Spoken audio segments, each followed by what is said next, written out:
Well, welcome. Welcome to the 2025 TTC Annual Public Forum on Accessible Transit. I'm Denise, also Denise Sweedan O'Leary. Denise is just fine. I'm the principal facilitator and moderator at Shiftwork Consulting. This is my third time joining you, and I'm super excited to be here with you again. And I'm going to be your moderator and sort of traffic director for this evening. I'm going to just take a moment to acknowledge the land that we're on and the history that it holds. The point of a land acknowledgement is to take a second to reflect on where we are and how we got here. A step on the path of honoring the first people of Turtle Island, now Canada, the Mississaugas of the Credit, the Anishinaabe, the Chippewa, the Haudenosaunee, and the Wendat people. And these people have stewarded this land for over 10,000 years, time immemorial. The first people cultivated a relationship with the land, and when we acknowledge that history, it encourages us to also think about how we relate to the land, to the waters, to the other creatures, and the people that are all living here now in modern times. Acknowledging the history of those connections and relationships is also an invitation to reflect on our current connections and relationships, to learn from Indigenous peoples and practices, and to take care of the land and to treat each other with dignity and respect. And to that end, we're really glad that you're here with us this evening. Thank you for taking the time to join us. We have some folks here in person, so those of us who are here in the room, and we also have those who are participating virtually through webcast. So there are folks online. You won't see them, but they won't see you. They'll see us. The presentation and discussion today will be closed captioned up on the screen behind me, and we also have ASL interpreters here in the room with us. Today, you will hear from a few speakers, starting with TTC CEO Mandeep Lally, and we will, of course, reserve some time at the end for your questions. If you'd like to ask a question during that time, it's encouraged, there's 3 ways to ask a question. It's encouraged that you, if you're in the room, you fill out a blue card. There are some folks walking around that have blue comment cards. You can grab a card, you can fill it out, and you can hand it in either to the box that's on the table or over here in the corner to the folks who would read them out. And there will also be options to ask questions live. We'll have mics that'll come around the room. If you're online and you'd like to submit a question, you can submit an electronic question in the chat function, and our moderator will help you to read those out, just so that you know how your voice can be heard. I will remind you again about all of these things so you don't have to remember all of this information. To get us started here tonight, I'd like to invite our TTC's CEO, Mandeep Lally, up to the podium to welcome you and share a few words.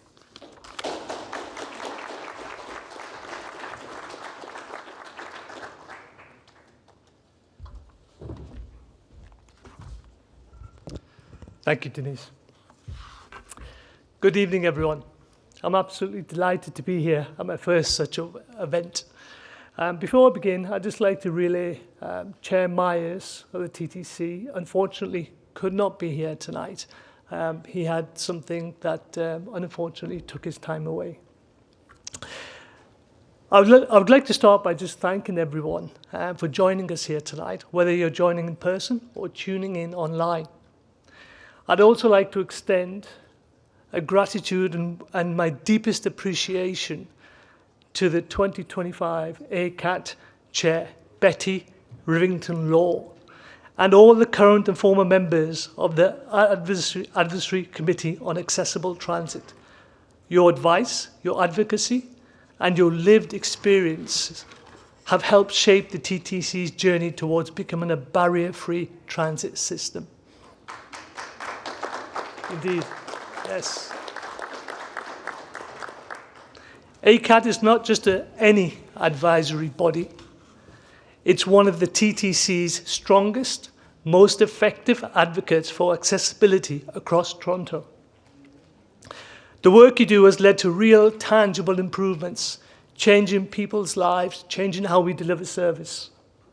To our customers here tonight, many of you are tireless champions for accessibility for the TTC. I want to thank you for your advocacy, your persistence, and your honesty. In my relatively short, I heard a slight giggle there, In my relatively short time here at the TTC, it's already very clear to me that we're better because of your input, your advice, and your caring and passion you show for the service of this wonderful city. In my first week, I had the privilege to meet with ACAT. Soon after, I had the experience of experiencing with the Wheel-Trans team on the services they provide. I had the privilege of meeting a customer, Beverly, who was gracious enough to share her story with me in terms of how Wheel-Trans was changing her life and making it for all the better. Beverly lives with mobility and health challenges, and she told me that without Wheel-Trans, she wouldn't be able to leave her home. That's a huge impact on one person's life, and yet Wheel-Trans moves thousands of customers. In her life, her lifeline to her family, to her services, and to recreation is down to Wheel-Trans, and the staff of Wheel-Trans that make this possible every single day. On the same trip, I had the privilege to meet Spider, whose scheduled Wheel-Trans trips are essential for accessing care and an adult day program. These and many other wonderful stories are just some of the powerful reminders of why we do what we do and why we must keep improving what we do and how we deliver this wonderful, essential service. Indeed. Now, in its 50th year, Wheel-Trans is a world-class service, comparable to the best paratransit systems globally. Last year alone, it carried over 3.5 million riders across 27 million kilometers. Let me just say that again. Over 3.5 million riders across over 27 million kilometers. That's a wonderful achievement and a testament to the team. And with that, to every member of the Wheel-Trans team, thank you. Thank you for your professionalism, your compassion, commitment, because every ride for every person makes a real difference. I know our team wants to build a service that truly meets your needs, but we can only do that with you. We want to create a system that you not only rely on, but you choose to use. Your feedback, your ideas, and your expectations are essential to that journey. Thank you for being our customers. It truly means the world to us. I also want to thank the TTC staff who made tonight possible. I'm proud to say we have a fantastic panel, eager to take on board and any more learnings than they already have done. Ready to listen, learn, and respond to your suggestions and concerns and ideas. Together, let's build the best transit system for everyone. Thank you.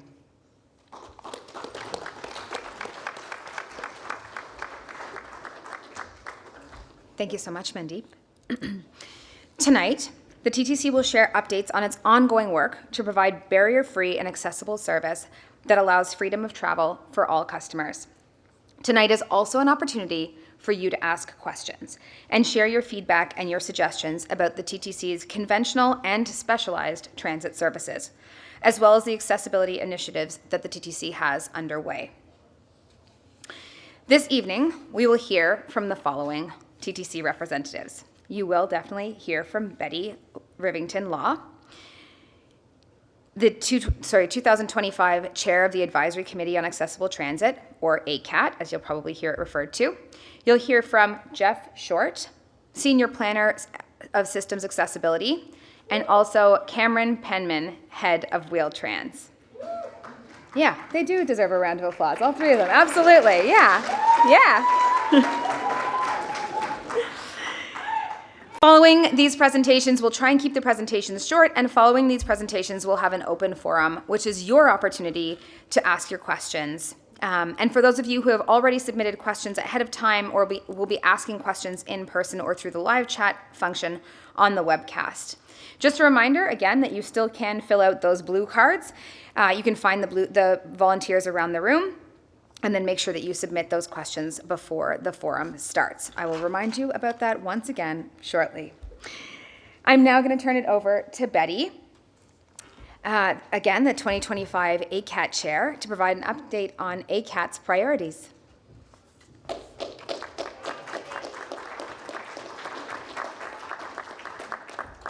think I need to be taller.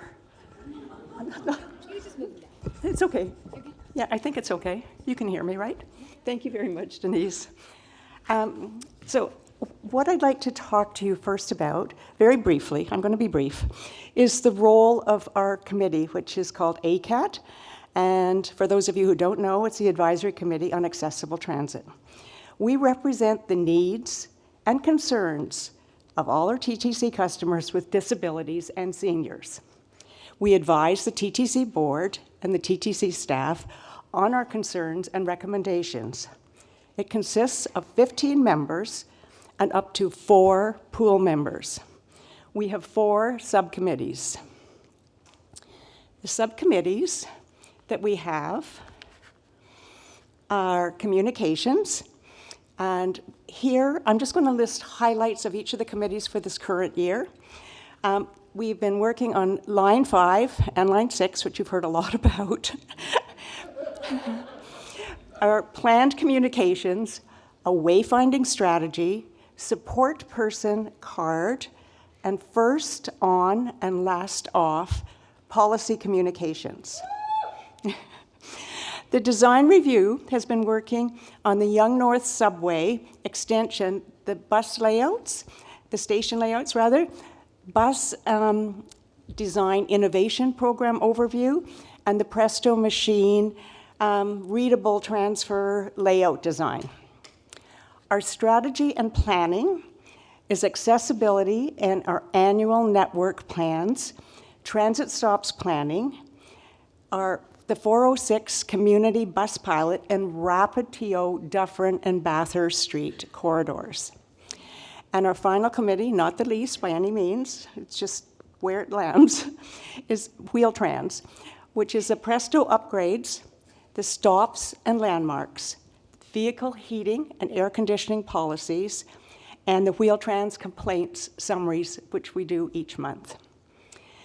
How you can engage with ACAT, we have monthly public meetings that if you go to the TTC website, there's a Microsoft Teams link. They're held the last Thursday afternoon of every month. There's public deputations and correspondence are always welcome. And to get in touch with ACAT, you can reach us at acat@ttc.ca or 416-393-4111. I think I said enough ones. To become an ACAT member, ACAT recruits 5 new volunteer members every year. The next recruitment cycle will begin in the spring of 2026. Refer to the TTC website, www.ttc.ca/ACAT, for more information on the recruitment process. Thank you very much.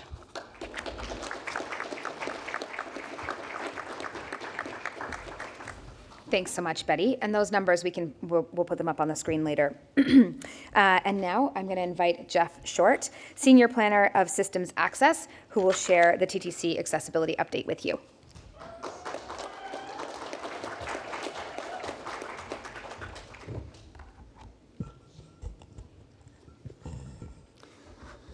Good evening, everyone.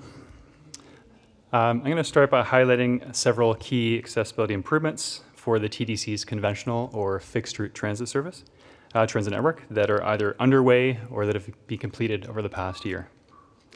So we'll start with the subway network. Well known to many folks is the Easier Access program, which will make all of our stations accessible with new elevators, automatic sliding doors, wider fare gates, as well as updated signage and wayfinding. Since last year's forum, Glencairn, Castle Frank, High Park, and most recently Rosedale Station have become accessible. This means that 59 out of 70 of our stations are now accessible, and easier access construction is underway at all the remaining stations. The top image in this slide shows a wider faregate to access an elevator at street level at High Park Station. In order to bring station seating up to current standards and to make it easier for customers to get in and out of seats, the TTC is replacing old benches with new seating, which includes integrated back and armrests. Seating is being replaced at Line 1 stations this year and into 2026, and Line 2 after that. The middle image in this slide shows newer seating installed at Davisville Station. The TTC is also adding new tactile wayfinding paths at a number of center platform subway stations.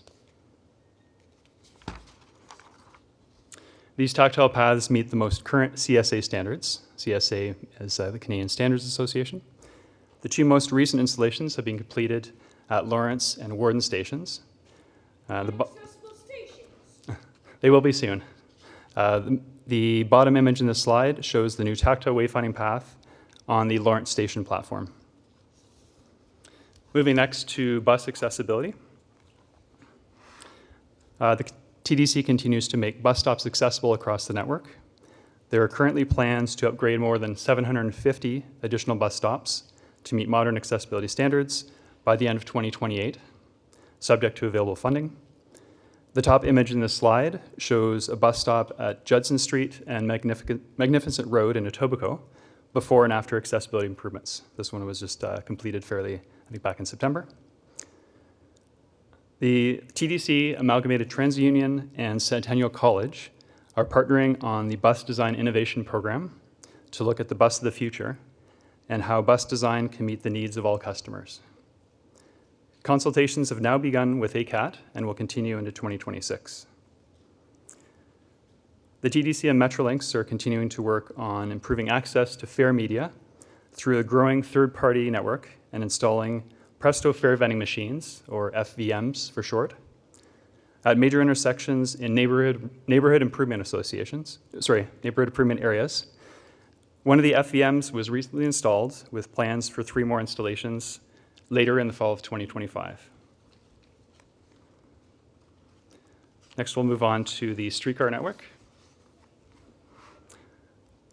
To make it easier to board streetcars at key intersections along the King Street corridor in downtown Toronto, the TTC is coordinating with the City of Toronto to install raised modular platforms. These platforms reduce the slope of the streetcar ramp when it's deployed, making it easier for customers to board and exit. Modular platforms have been installed at 2 locations along the King corridor. Additional opportunities for raised platforms elsewhere in the streetcar network will also be explored. The top image in this slide shows a modular platform at a King streetcar stop. And of course, there's a lot of work underway to make the broader network accessible. We've heard in past public forums about safety when boarding and exiting streetcars. In an effort to improve safety, the TTC launched a We Stop, You Stop campaign in June 2025, which includes public relations, media relations, streetcar signage, media awareness, streetcar signage, and partner support. The middle and bottom images in this slide show samples from the campaign, including on a highway billboard, online, and a decal on the back of a streetcar. Next one I'll mention is in May 2025, the TTC launched a customer safety ramp deployment and accessibility and door operation safety campaign geared to streetcar operators. This serves as a refresher about these important procedures, which help provide a safe and accessible boarding experience for customers.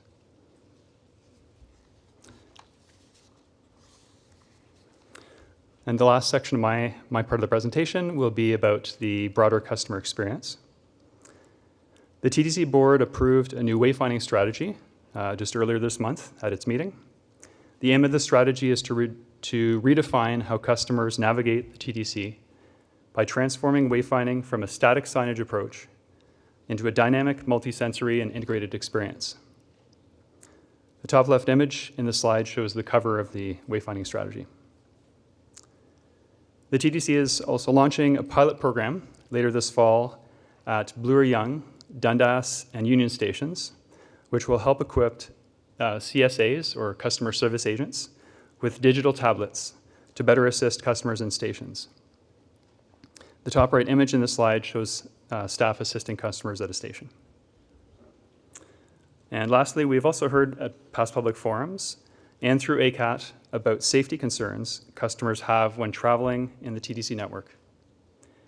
In July 2025, the TTC launched a Safe TTC campaign to help improve the sense of community safety and empower customers by encouraging more customers to use the Safe TTC app. The campaign includes signage in vehicles and stations, on ttc.ca, and social media support. The bottom image in this slide shows a Safe TTC campaign ad. These are, of course, just a few highlights. There's a lot more work that's underway, but we don't want to take up too much time with the presentation and allow lots of time for questions later on. So I'll now hand it back over to Denise to continue on.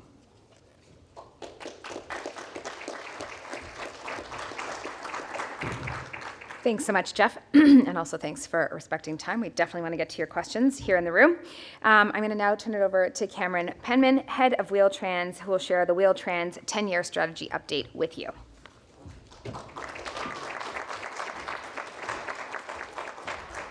Thank you, Denise, and good evening, everyone. It's good to see so many familiar faces, and I know a lot of really passionate accessibility advocates in the room, so that's great. As Denise said, I'm just going to give a brief update on kind of what's happening with Wheel-Trans and some updates on the 10-year transformation program. As many of you may know by now, in 2017, as a direct result of legislative requirements under the Accessibility for Ontarians with Disabilities Act, or the AODA, eligibility for Wheel-Trans became available to any customer with a disability that impacted their ability to travel on the conventional TTC, and 3 distinct eligibility categories were introduced. The first, unconditional eligibility, a customer with a disability that prevents them from using conventional transportation services. Temporary eligibility, a temporary disability preventing a customer from using conventional transportation services. And conditional eligibility, a customer with a disability where environmental or physical barriers or conditions limit the ability to use conventional transportation services consistently. Customers with conditional eligibility have the ability to travel using the accessible conventional TTC service, bus, streetcar, and subway, when none of their conditions are present. This is known as Family of Services, or FOS, which remains completely optional. A chart is featured on this slide which shows that in blue, 47% of active Wheel-Trans customers have unconditional eligibility. In red, 43% of customers have conditional eligibility. And in gray, 10% have temporary eligibility. Now, on January 1st, 2017, Wheel-Trans introduced a new application process and eligibility criteria to comply with the AODA deadline. A standardized re-registration process was established in collaboration with other GTHA agencies. The application form with a 14-day acceptance period was implemented to ensure all Wheel-Trans customers are equitably categorized during the re-registration process. Customers who registered for Wheel-Trans prior to 2017, we call them legacy customers, have been re-registering under the current eligibility process for the last 8 years. In total, Wheel-Trans had close to 19,000 customers that were registered prior to 2017. This slide shows a pie chart that displays in blue the number of legacy customers that have re-registered, which is 16,960, which is fantastic. That's 90%. And in red, the remaining 1,800, or 10% of customers that still need to re-register. Now, a key pillar of the Wheel-Trans 10-year transformation strategy is Family of Services. Since 2017, we have been able to offer Wheel-Trans customers with conditional eligibility the ability to travel via FOS, connecting their Wheel-Trans service to conventional bus, streetcar, or subway. Since 2017, we estimate that over 5.4 million FOS trips have been completed. Many support systems have been implemented over the years to help customers with Family of Services travel, including implementing a scheduling system which automatically schedules an FOS trip based on a customer's conditions, where they are traveling to, and the time they need to arrive. We've introduced travel training, which I'll get into on the next slide, an FOS handbook, an instructional video for FOS, and we've introduced intensive and extensive employee training. I will also note something very important. Building on feedback from previous public forums, the TTC has implemented enhanced training and a compliance auditing program for conventional transit operators. We are confident that these programs will help improve the customer experience on the accessible conventional system. This slide shows two photos. One of an individual who is visually impaired, sitting on a TTC bus with his white cane in hand, and the second, an individual in a power wheelchair boarding a TTC subway train. The TTC's travel training program's goal is to support and familiarize our customers with traveling on the conventional system. We offer several types of training, including one-on-one route training, virtual and phone training, do station and vehicle orientation, fixed route training, and we do customized training based on individual needs. To sign up for travel training, please email traveltraining@ttc.ca, or you can call 416-472-2393. Our 4 TTC travel trainers have completed over 1,000 travel training sessions with customers since 2017. This slide shows a picture of an individual in a manual wheelchair in front of a TTC bus. In order to be responsive to our ever-changing customer needs, it was essential that our 10-year strategy focused on modernizing our service delivery model. And I just want to highlight some of the improvements we have seen with this modernization. We've seen improved call response times and reduced call wait times, improved on-time delivery of service. We've introduced a mobile app and upgraded our self-booking website to allow for FOS scheduling. We now have real-time vehicle tracking through the mobile app and self-booking website. This is known as Where's My Ride? And we have increased on-demand service availability. Currently, we're in the process of updating our automatic vehicle location system and onboard computer. This will allow us to improve service delivery. Finally, we're also in the midst of upgrading our interactive voice response phone system. Most notably, this upgrade will allow customers to use one central Wheel-Trans contact number, as opposed to the individual numbers customers must call to reach different departments now. This slide shows a customer with a visual impairment sitting on a streetcar with their service animal line on the ground beside her. In November 2020, Wheel-Trans signed a contract with TELUS Communications to handle overflow calls for Wheel-Trans reservations to reduce peak and average call wait times and abandoned calls. Average call wait times have dropped from as high as 60 minutes in 2019 to 2 minutes over the last several years, including 2025 so far this year. This is depicted in the chart on this slide. Today, when a customer calls the reservations line, they can expect an average wait time of less than 2 minutes and to have their complete booking needs met in 4 minutes.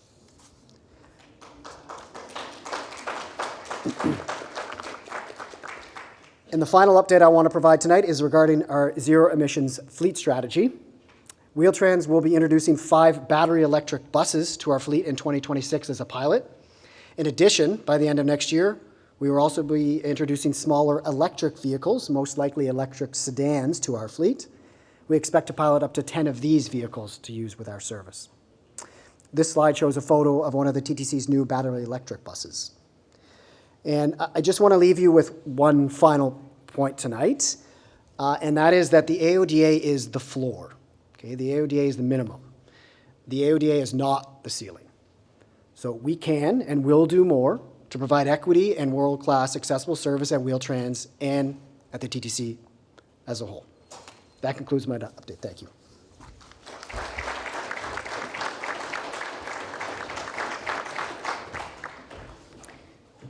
Thanks so much, Cameron. Okay, now it's your turn. That's all the presentations over with, and we want to hear from you. We want to hear your thoughts. We want to hear your feedback. We want to hear your suggestions for possible improvement to the TTC and Wheel-Trans service. Responding to your questions and comments will be the TTC panel. including Stephanie Davies, Chief Capital Officer, Cameron Penman, Jeff Short, and Betty Rivington Law, who you've already heard from. The panel members will join us. Oh, I'm missing a name. I'm sorry. I'll let you introduce yourself on your mic. I just can't hear your name. I'm so sorry. Do you want to introduce yourself? Narmi Kandea, I'm the Manager of Fair Policy and Planning at the TTC. Thank you so much. Name was missing from my notes. Thank you. The panel members are now going to sit up here, and we'll all do the panel from the table. During tonight's forum, as I've said now multiple times, I just want to make sure that you know that there's 3 ways to ask questions. If you are in the room tonight, you can use the blue cards. I know that I keep pushing these blue cards, and I'm going to tell you why. We're going to be answering multiple questions at a time, and that's a really good way to just get your thoughts down. The other thing is that if your question is written down, if it doesn't get answered tonight, it will be taken back by the team and will be responded to online, and you'll be able to find those answers online. If it's just in your head, we don't know that you're going to ask that question. Thank you so much for asking that. One of the staff who has the blue cards is more than happy to help you. So the folks in the lime green shirts that are around the room tonight, they can help you write things down. So that's the first way. The second way is to raise your hand. There are folks with mics in the room. We've sort of divided the room up into four quarters, and there will be 1 mic per quarter. If you raise your hand, the mic people will come around and let you speak into the mic. Just a reminder, as we've done in the past, the person will hold the mic for you. You won't hold that mic in your own hand. It just means that we'll be able to move more quickly through the process. There's also a selection of questions that have been submitted in advance. We'll cycle through some of those. And then we also have some questions that are being asked online by the online folks. We have 53 people online, which is really lovely. And they are already submitting questions, just the same as you've submitted some of your blue cards as well. What we'll do is we will take a few questions from each category. So we'll take a couple of questions from online, a few questions from people in person, and a few blue cards, and we'll answer them in batches. I'm going to be sort of your traffic director here this evening. We want to make sure that we can take as many questions as possible from you, and the best way to do that is just to all agree on a few things so we can keep things moving smoothly. If you prefer to ask a live question, some people like to speak into the mic and have their voice heard in a room, absolutely. We want to make sure that your questions or your ideas focus on the system as a whole. If you have a personal question or a personal query, something that relates to just you specifically, we do have a couple of our customer service managers here in the room. Are there people that can put their hands up? There's a load in somewhere. There we go. Both of you together? No. Okay, both of you together. So we've got our 2 managers over here that if you have a personal query and you want to speak to them, they're happy to speak to you either during or after tonight's event. And then in order to give everybody time to ask their questions and share their thoughts, we ask that you keep your comments or your questions to 1 minute. And what I'll do is I will raise my hand when you're getting close to the end, and I will also use my voice. So if you're visually impaired and you can't see my hand, I will also use my voice to just ask you to sort of wrap it up. And once you've asked your question, we're going to pass the mic on to the next person to ask their question. If you are asking a live question, again, like I said, please let our lovely volunteers hold the mic for you. And please make sure that you don't interrupt or talk over the panelists. So if they're answering your question, please don't shout out. Everybody in the room is trying to hear. We have our interpreters and our panelists are trying to answer questions. If you have a follow-up question, again, there's multiple ways to do that. You can ask for the mic back. You can ask another question from the mic runners, or you can write your follow-up question on that blue card and we'll make sure that it gets answered after tonight's event. If you don't have a chance to share your comment or ask your question tonight, then you can do so following the event, and I'll provide you more information about that before we leave tonight. Answers to these questions will be posted online, as they have been in the past, shortly after the event. Give people a little bit of time to clean things up and get them online. And this will also include questions that were already discussed, as well as the questions that we did not have an opportunity to respond to during tonight's evening. We do have some folks in the room at the back. You'll see folks with the green shirts on, the neon shirts on. They will help you write those questions and give you blue cards. They also have some mics. So I'm going to sit back down in my seat and I will moderate the rest from here on the panel with your panel members. and we will invite questions. So maybe what we'll do is we'll take one from each of the people in the room, and then we'll take our online and blue questions next. And I'm going to start over here with you. Yeah. Hi there, my name is Tim. I use both the Wheel-Trans and the conventional system. Last year, I ran into a problem at the corner of College and Spadina. The accessibility door was blocked by a City of Toronto garbage bin. It took multiple phone calls and a threat to call the media to get it moved. Traveling around the city, I have found at least 19 more garbage bins that are right at the entrance of the streetcars. Why hasn't the TTC done something about this, informed the city to stop putting those garbage bins there, either put them at the beginning of the ramp or at the end of the ramp? Thank you so much. We will take one from the next quadrant back here, and then these two over here. Okay, yeah, my question is for people that are using cross-boundary service, so York Region to TTC, like to Wheel-Trans. The question is it facilitated by one of the providers? And I ask that because in the AODA, or Integrated Accessibility Standards, Section 69, it does say something about neighboring communities and there being some connection. But I am speaking on behalf of an individual who is very badly trapped because of the need for herself to try to coordinate these two services and being stuck for long times in very hot, unprotected shelters in the summer, or having to be standing for a long time on a transfer point. So what is the policy on that? What steps can be taken?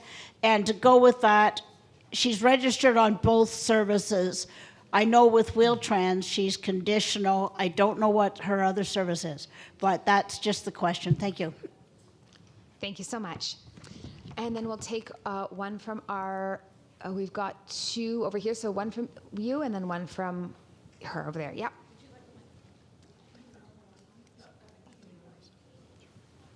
Okay, so it's my turn? Yep. I have a question. As anyone who uses any public transit knows that once people get on with strollers, there's no room for people to get past. Is there any issue with making use of lifting up the seats and using that space for strollers and carriages, et cetera, when no one is using an assistive device in that space? Because if that was possible, it would certainly free up a certain amount of space so people can get past, because frequently once two strollers get in, nobody's going anywhere. Thank you. Thank you so much. And then from this front quadrant, yep. Do you have somebody with a question? Hi there, my name is Suraj. I had a points-last question about Wheel-Trans based on my experience as it relates to the 8 life habits points. I'm a particularly active person. I go to school downtown, commuting from North York almost every day, and sometimes when my lungs start feeling as great, it can lead into some late cancellations that, I believe aren't reflective of my effort to, use the system as it should be and not have many late cancellations. So I was sort of wondering whether Wheel-Trans would consider taking a more volume approach or any other approach to that life happens point, just so that people that use the program and rides a lot are less penalized if they have a good overall percentage of having a low number of late cancellations. Thank you so much. I will turn it over to our panelists to answer the 4 questions. Jeff's going to start first.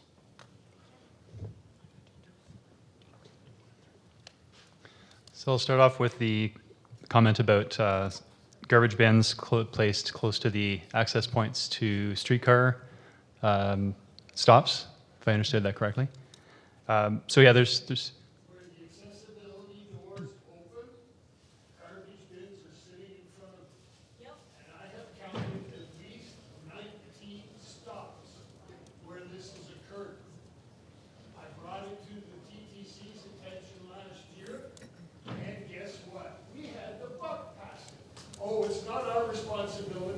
city. And the city, oh, it's not ours, it's waste management. And then it got back to the city. And then I said, you know what? I'm not a rubber ball, I'm a human being, and everybody's treating me like that. So the best way to get it done is to call the media and bring it to the media's attention to the entire public system. And within 3 days, that garbage bin was moved 30 feet. Thanks so much for clarifying. And I just want to remind everybody that we need to not try and talk over the panelists. So I do appreciate your clarification. Thank you so much. And just a reminder that we're going to let the panelists answer when they do so. And thank you for that clarification. That was helpful. So yeah, I think it depends on where the stops are located. If they're the median stops or the stops in the middle of the roadway, as I understand it, the TTC has responsibility for those. I may need to draw on some more expertise within the room on how the contracts work for placement of garbage receptacles. But yeah, you've rightly pointed out that there is a need for better coordination with the city where there is responsibility between the city and TTC to place those appropriately. So yeah, it's something that it's something we have to take away to, we realize that there's more that can be done to ensure that when people are getting off the streetcars that they're not having to encounter things like garbage receptacles in their way. So thank you for that, and we have more work to do on that. Thanks, Jeff. And Cameron is going to take number 2. So, Louise, thank you for your question. So that's actually top of mind right now with Wheel-Trans. So there's actually an initiative ongoing right now regarding cross-boundary wait times. So this is transferring from one of the GTHA surrounding regions to Wheel-Trans or vice versa. So we've heard feedback in the past about the amount of time it may take to transfer between regions. And we've now been working for over a year on reducing those wait times. So our goal is to keep wait times at 15 minutes or less when transferring between the two regions. And we've done a lot of work working with our GTHA partners to get their pickup and drop-off times each morning.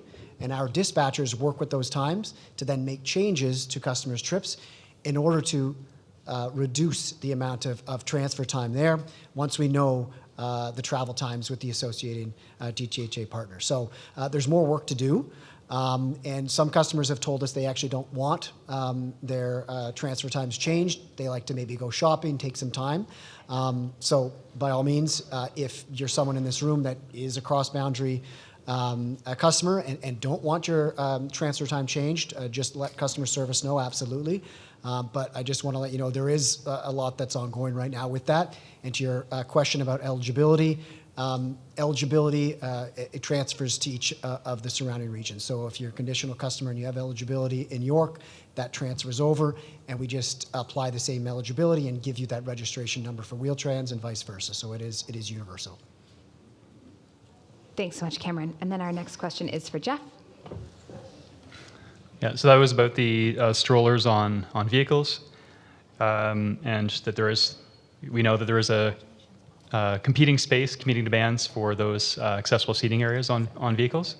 As some may have noticed, some of the newest buses in the TTC fleet do provide an additional accessible seating area, which I think is a step in the right direction. There are a lot of people that need more space on the vehicles, so having an additional accessible seating area, so 3 in the case of some of these newer buses, will help to ensure that both folks who are using different types of mobility devices, as well as people using strollers, are able to fit well in the bus, and also allowing for people to circulate through the bus properly. We are seeing as well for some of the newer other types of vehicles that are coming in or will be coming on board soon, whether it's the new light rail vehicles, others, that there will be a number of wheeled mobility aid spaces in those vehicles spread throughout in different areas, which hopefully will allow for more people to use those spaces. Thank you so much, Jeff. And the last one to Cameron. Suraj, thank you for your question. I think that's a really good point. So I think what Shiraz is explaining is that there are what's called life happens points that accumulate each month that you have a late cancellation and no-show. And I think what you're indicating is that you travel so much that you're looking for a volume-based system instead of just for each time that you are late, you late cancel or no-show, that you apply to those points. So I think that's really good feedback. I think there is a difference between someone who maybe only travels 10 times in a month in 8 of those times that they've no-showed or late canceled versus someone who may travel 100 times in that month and they've only done that, 8 times. So that's something I know Loden and Levinson are here, and I encourage you to connect directly with them. We can also obviously talk with you individually. Everyone has individual circumstances that we understand that may be at play. So certainly, we can work with each customer on an individual basis if they're having challenges with that. But the consideration to move to volume-based, I think, is one that we will take away, and I think it's a good suggestion, and I'll work with my team on potentially implementing something like that. So thank you. Thank you so much. I know that there's hands up in the room, but we do have some questions online and we do have some cards. So we're going to Haley's going to read out the card questions. We're going to take 4, 2 from online and 2 from the cards, and then we'll come back into the room to take questions. We still have an hour left, so just so you know. Go ahead, Haley. Hi, everyone. I'm going to be reading your questions off the blue cards today. If ACAT stands for Advisory Committee on Accessible Transit, why are there no Wheel-Trans operators represented on the committee? Operators bring valuable firsthand insight into the challenges and realities of accessible transit. Including their perspective could strengthen the committee's understanding. In many cases, operators share the same concerns and ideas for improvement as their customers. Why don't Wheel-Trans customer service hours match the TTC call center hours?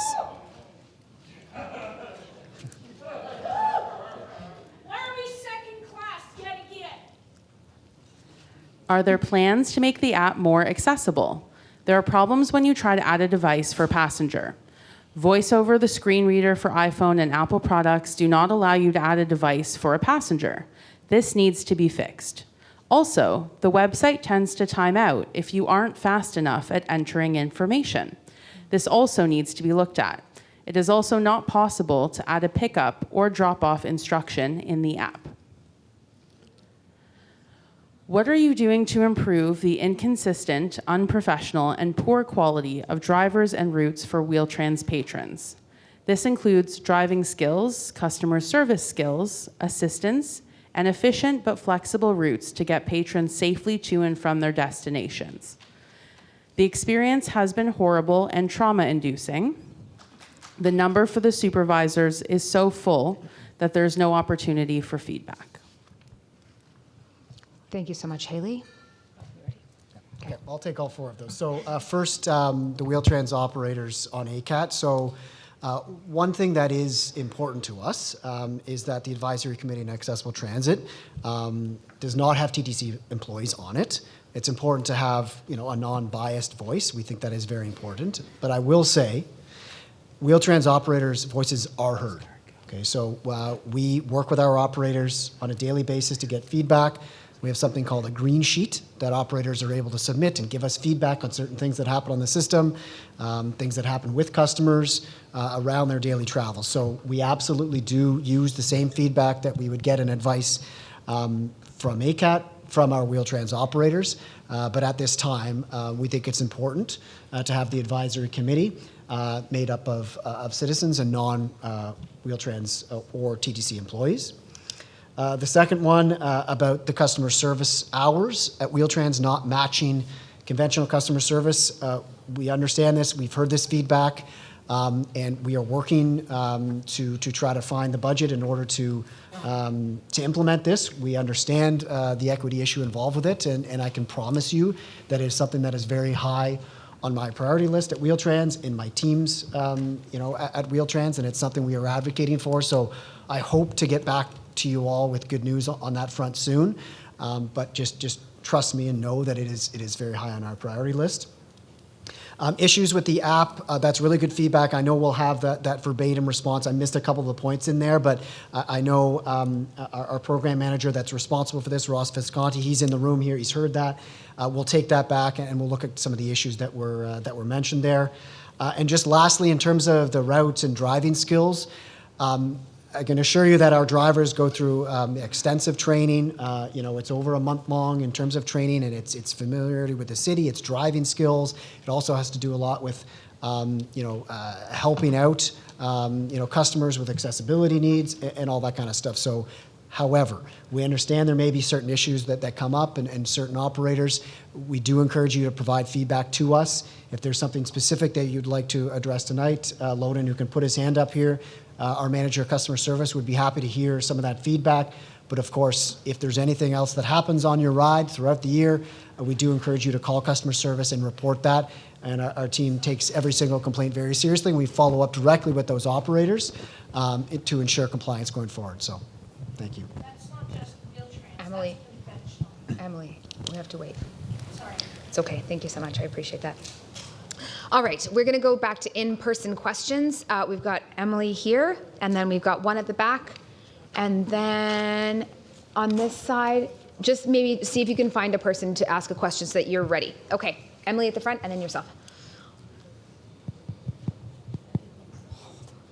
Hi. Hi, everyone.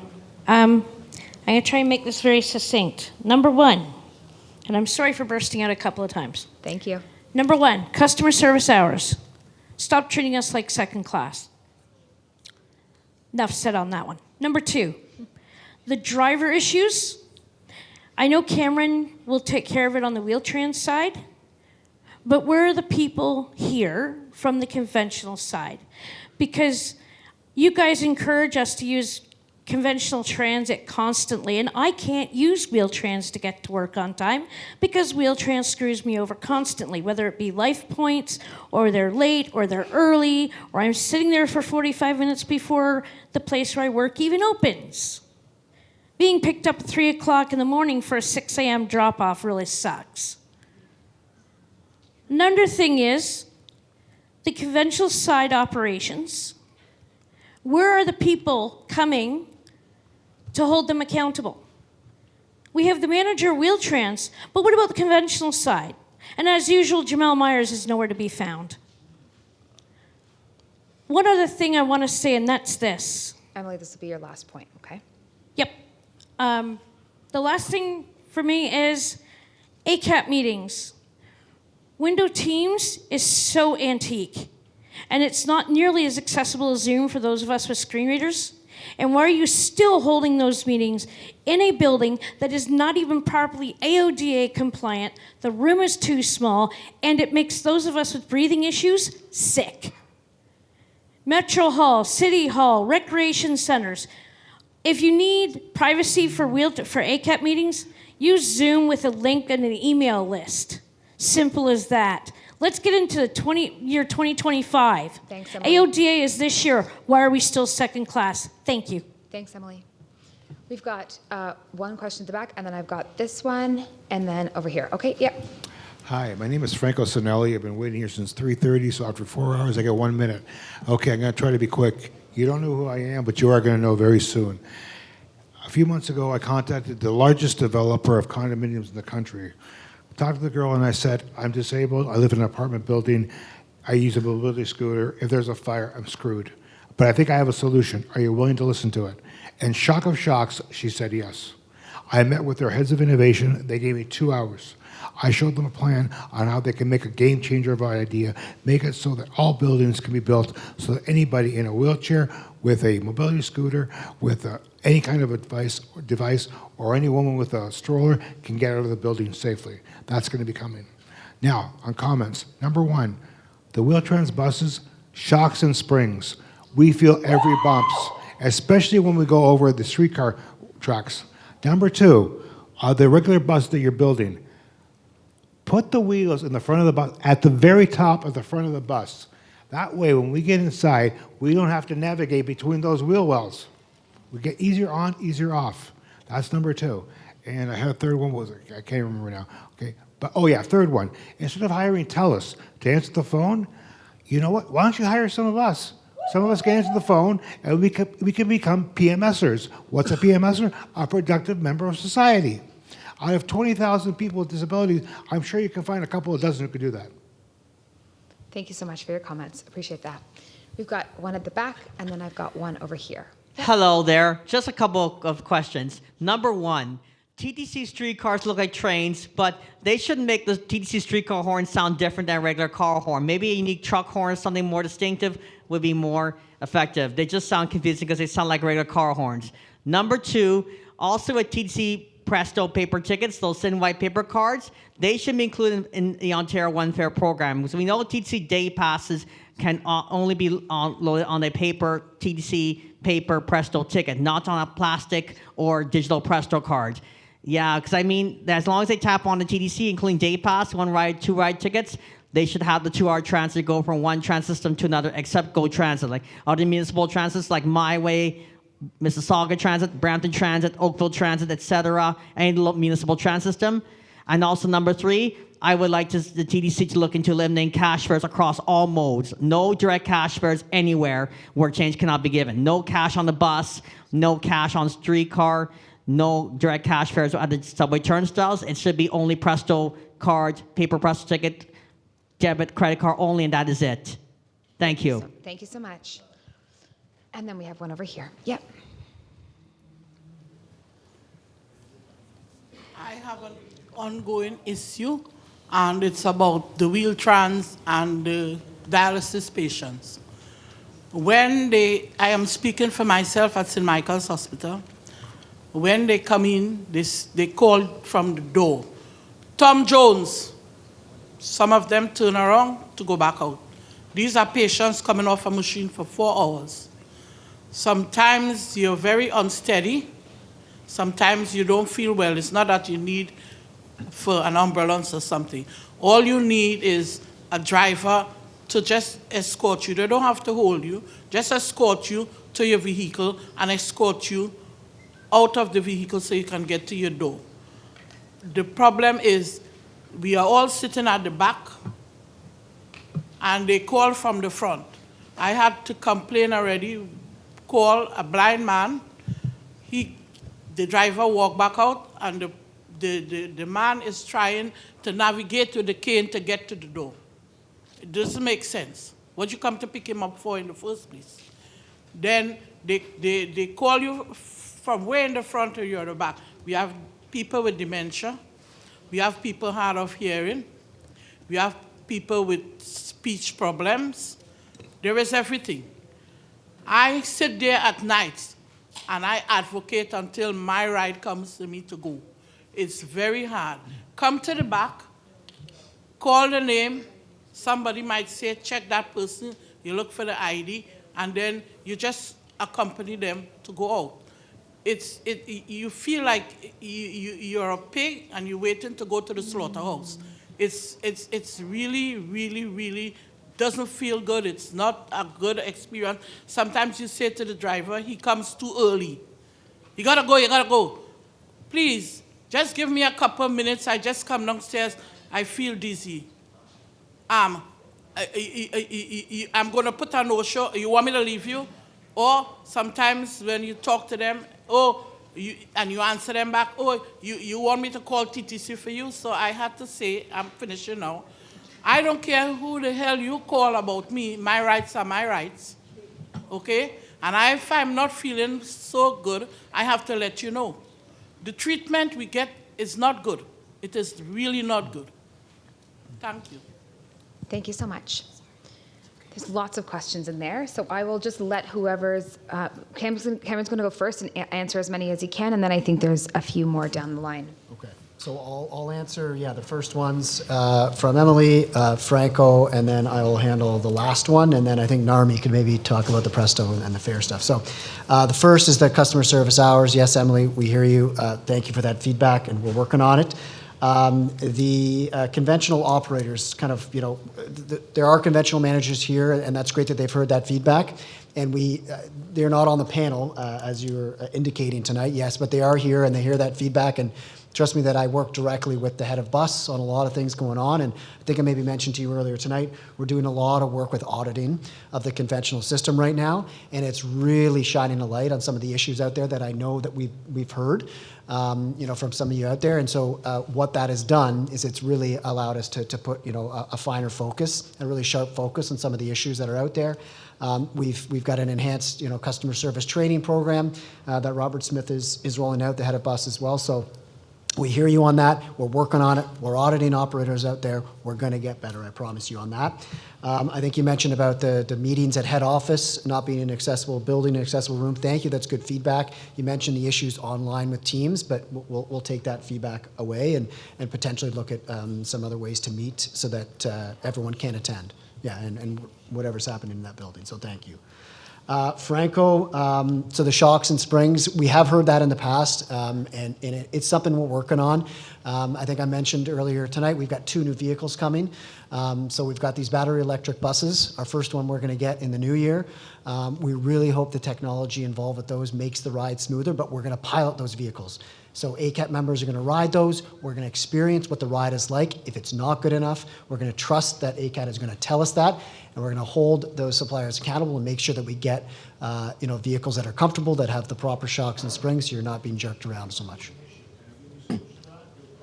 Sure. 30,000 bus stops. I'm a real estate agent by trade. We used to have ads on the benches. 30,000 benches times $2,000 a year net, that's $60 million coming in. No expense, no controversy. In your region, they would put ads on the, if you go on steel, they put ads in the garbage cans. If you get half that money, that's $30 million on the website. $90 million to pay for a lot of things. Thank you. Well, we'll get you hooked up with finance and then talk about our strategies for revenue here. So thank you. Yeah, you got it. Okay, so I think you were mentioning instead of hiring TELUS, hire some of you guys. We totally hear you. That's TTC policy. We really are focusing on that. We have an entire group and diversity that focuses on getting that. And I think Warren's in the building tonight. He was a recent hire that really was part of the community that we wanted to make sure that you have a voice, and we know that, and we're really focusing on that. So thank you for that feedback as well. And the wheel wells, I think you were mentioning. I just seen in a chat that we have going. So Natalie, who's our manager responsible for that fleet and stuff, that's good feedback. Again, that's something we will work with our vehicles group in order to design the buses so that you're avoiding that. Thank you. Then I want to speak to dialysis. So that's very good feedback. We understand that some operators are better than others in terms of announcing their presence, looking for that customer. We will make sure to send a reminder out there that they're aware of their responsibility. You can't just yell at a name when there's 20 people in a room and then turn around and leave. The responsibility is to do a lot more than that. We're also going to work with hospitals again to make sure that hospitals are doing their part, to make sure that the waiting room is accessible, that the drivers can get to it. It's not overcrowded and confusing as well. So we will do that as well. So thank you for that feedback. And just before I hand it down to you to talk about Presto cards, I just want to, I know that there was some clarification here. Part of the problem and part of the reason why we don't want you to yell out is that the folks online can't hear you if you're not mic'd. So it is an accessibility thing. So we'll try and get a mic to you if you do need to add clarification, but we would really rather that you didn't, just again, because it's an accessibility for the folks online who can't actually hear if we're not mic'd. So now to the end of the table to answer about Presto cards. I think the question was around why the single-use tickets are not part of Presto's One Fare program. So it is a provincially mandated program that's administered through Presto, which is Metrolinx. And there's a couple of reasons technically when One Fare program was implemented. The TTC was told that the 905 readers cannot read the limited use media, the single tickets. And it also wouldn't work when transferring with Go Transit because they are fare by distance fare structure versus most of our other regional partners have a flat fare. So that's the reason why the single-use tickets cannot be offered One Fare. The second question was...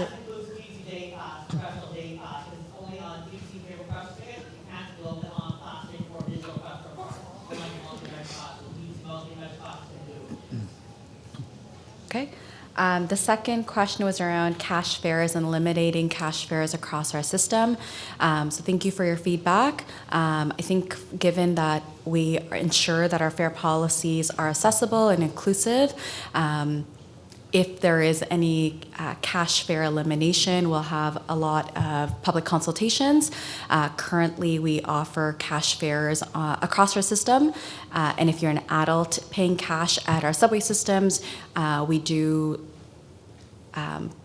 direct you to our fare vending machines where you can buy a ticket, so at least you can get the 2-hour transfers. But we'll continue to evaluate it as our 5-year fare policy goals. Yes, the reason why Amazing. Thank you so much. We can't hear you if you don't have a mic. We're unable to hear you if you don't have a mic. We're going to take some questions from online and the blue cards. Oh, sorry, there's one more. Oh, sorry. There was also the comment about the streetcar horns. So we did have that brought up last year, and we had another member of the audience who pointed out that they would find it challenging if there was a louder or a more distinct tone. So we'd have to take into consideration that can pose challenges for some customers who may be startled by very loud noises. But I think with some of the other campaigns that that we are launching, hopefully that will help with the safety of customers who are boarding and exiting streetcars. The We Stop, You Stop campaign. There's also a campaign or some work going on with cameras to assess, to monitor drivers who are passing streetcars when the doors are open. That's a big challenge that we know a lot of customers know. So hopefully with some of those additional activities, that will help with improving safety for customers getting on and off streetcars. And I'll just also mention very quickly to the point about ACAT meetings. We do get feedback from the ACAT members themselves about where those meetings are held. I think that's an important consideration from an accessibility perspective. We did consult with them on the location of 1900 Yonge versus other TTC offices, but we will assess that from year to year to determine which locations will best meet the needs of ACAT members and the broader public for those meetings. Thanks so much, Jeff. And sorry for missing that question. We're going to take the questions from online. I just want to let you know that we have over 30 blue cards. And so again, if we don't get to all of them, we will make sure that we follow up and post those answers online for you just after the event. So we're going to take a couple more questions from online and the blue cards. Haley, thanks so much. Hold on one second. We're going to do the online questions and then... we'll come back. Thanks, Haley. Already about it, why even consider to take away possibility of paying cash? Okay, we'll come back to that question. You're talking about equality, you're talking about this, about that, and you want to steal against that to someone. Is that it? We're going to take the online questions and we can come back to that question when somebody has a mic. Go ahead. Thanks, Haley. Is industry collaboration to develop new accessible transit innovation a priority for the TTC? And if so, what resources or programs are in place? Why can we only get request stops after 9 o'clock? If you can drop me off at a closer stop to minimize walking from and to the pickup point, can we make this better for us to take conventional transit? There's a question online about website availability, so perhaps someone on the panel could clarify the hours that you can access the website. Someone mentioned they were traveling through the Toronto area and wasn't able to do so. The next question is about bollards along the King Street corridor. During heavy snow, snowplows push snow into the loading zone, making it hard for everyone, especially people with accessibility needs, to get on and off the 504 streetcar safely. This has been happening for years, so would love to hear if there are plans to address it. Okay. Those ones are all for Jeff. Jeff, you're in the hot seat. I'll hand it over to you. Okay. So for the first one, it was, as I understood it, industry collaboration related to innovation. So I'll just speak at a very high level. We do have a sustainable innovation team at the TTC that is doing a lot of work and exploring a lot of new innovations. Some of those are coming out and we're starting to see them come to fruition. We can provide more details about that, but at a very high level, there is a whole team that's dedicated to that work to explore new innovations, whether it's technologies, whether it's the bus of the future, as I was mentioning earlier, will hopefully result in some new innovations that will both enhance the bus operator experience as well as the customer experience. So that's at a very high level. The second one, I'm wondering if actually, Haley, if you can repeat the second question because I was still jotting down notes from the first one.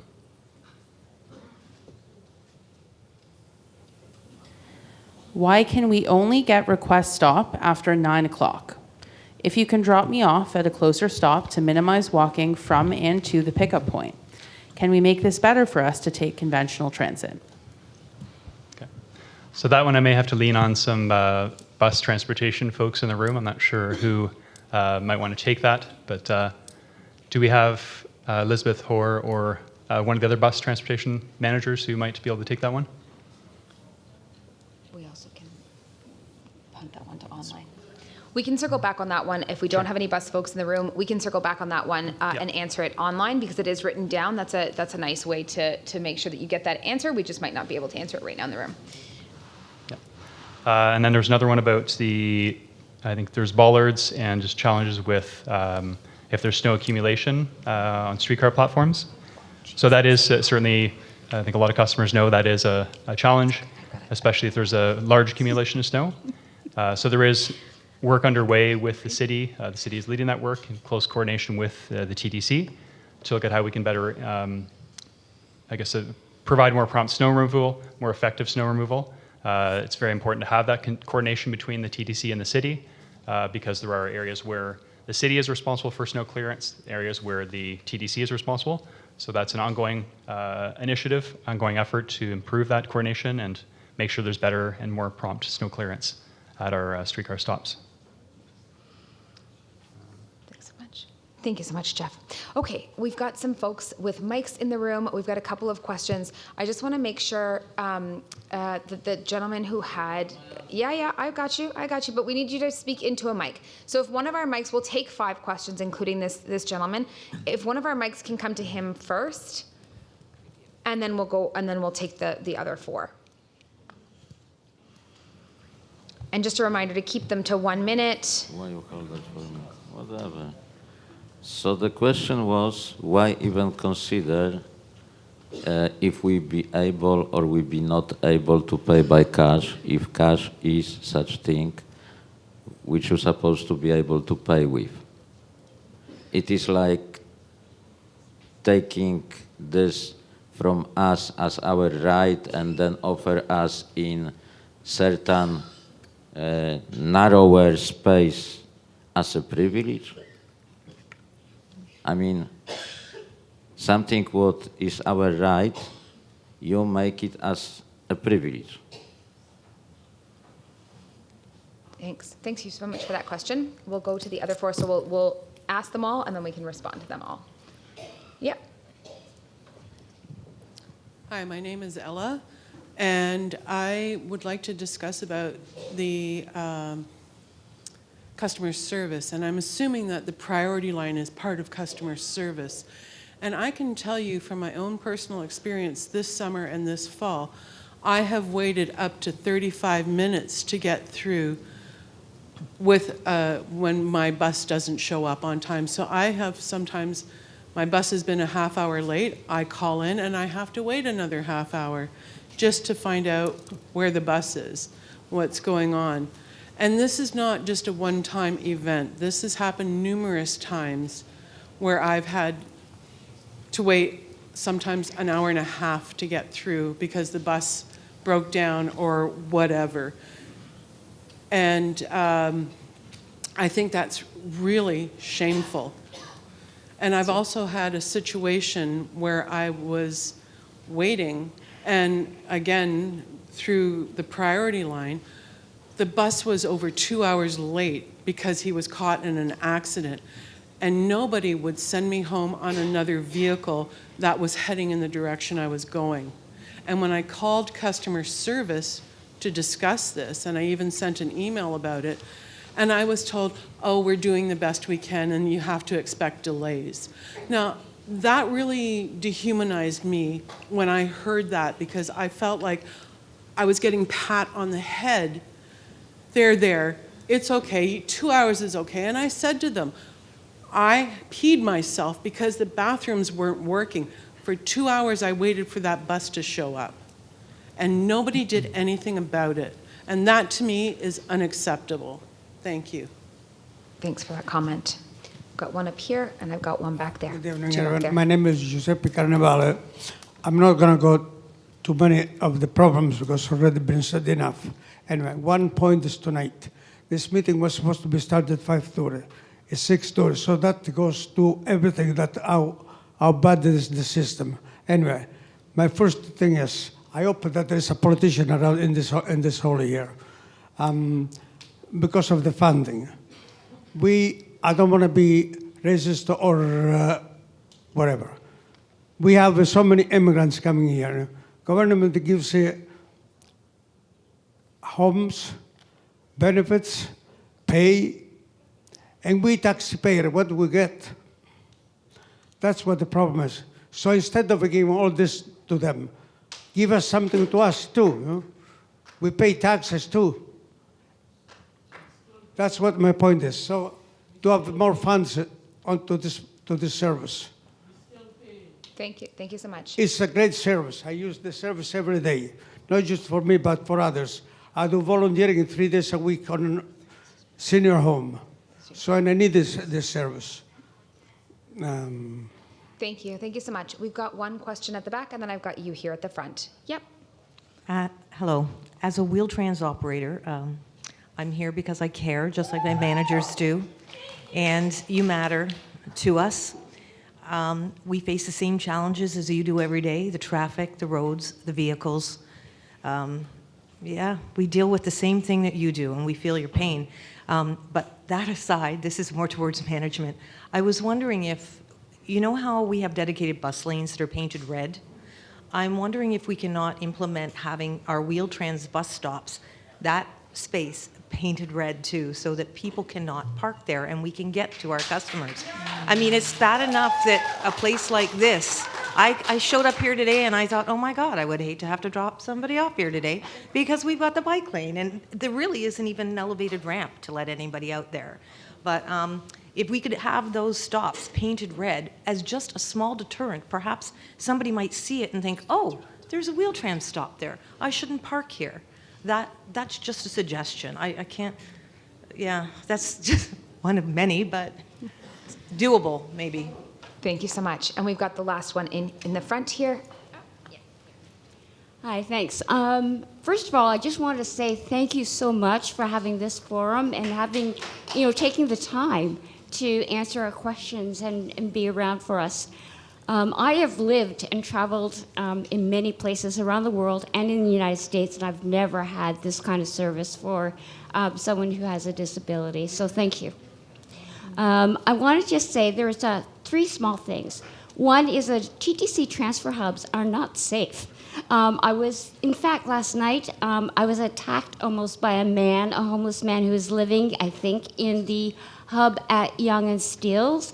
When I tried to go in there, the York transit person stayed with me as long as they could before they had to go do their pickup. So we have to do something about the transfer hub safety.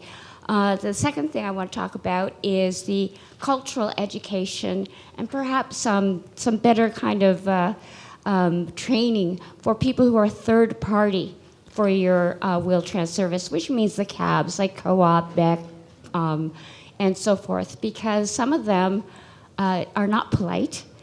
Some of them, they just sort of like throw you into the vehicle, even though you might look like you can maneuver, but maybe you can't.